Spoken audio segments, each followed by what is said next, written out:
Hi, it's Neil Sean here on your entertainment news, where today we go FAB and meet the star and creator of such hit shows as Thunderbirds, the wonderful Miss Sylvia Anderson. If you miss it, you really will miss out.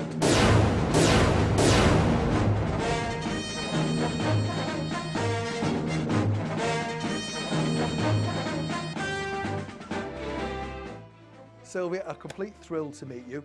To talk about, I love this book, My Fab Years. Do you know, this is going to be a perfect Christmas present, birthday present for everybody, I think. What I also love is the fact that you're on tour as well. It sounds great saying that word, I isn't know, it? On tour. I know. I haven't done rep for years, yes. So you're touring around and people get a chance to meet you and ask you questions about your life. Yes, I recently did a charity event, you know, for British Heritage, near the place where we started, near Slough. And it was a fantastic evening. And the people that came, about 200 people, I think. And they were friends or people that I'd worked with. And it was a wonderful evening. And I signed a book for them. So it was lovely, because it was near where we all started. When you first got success on TV with your first programs like Twizzle and stuff like that, that must have been just thrilling to just see your product on the screen, because when you look back at TV, you've got to remember there were like 2 channels maybe then. And so to get any TV work, to be on TV was unique, oh, yes, you know, then. It was special. After Granada had turned us down, we made Four Feather Falls, which is a puppet western, as our own project.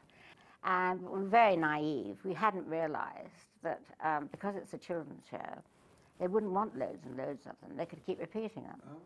So we made a series, and they said, no, thanks very much. It was very nice, but we don't want any more. We'll just keep repeating. We thought, well, this is it. But then we realized, wait, they don't even care about this. And that's when it was picked up by Lou Grade. And he said, what else have you got? Now, you mentioned a massive mogul in the shape of Lou Grade, who I was lucky enough to meet towards the latter end of his life. I've been quite young at the time. I was pretty terrified of him, actually, if I'm honest.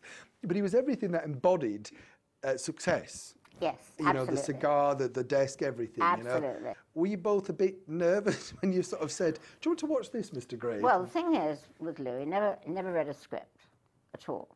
You tell him the idea, sitting in his office, maybe you have half an hour with him, and if he liked it, he'd say go, and he never interfered with anything. The thing I have to ask you as well is, we interviewed Cliff in the Shadows recently. Yes. And Hank Marvin was going, you know, nuts about being in Thunderbirds, and which of course you forget. Thunderbirds premiere, which was the highlight of our lives, really. It was the peak of everything. And Lou Grade, with his flamboyant gesture, was at the premiere, and he said, now I want to give you a present. And he handed us a key. And they'd bought some villas down in Albufeira in Portugal. And so Cliff's was there, and Shadows, and ourselves. So that's how we first knew Cliff and the Shadows, through Lou again. Sylvia, it's been an absolute thrill to meet you. I could talk to you all day, actually.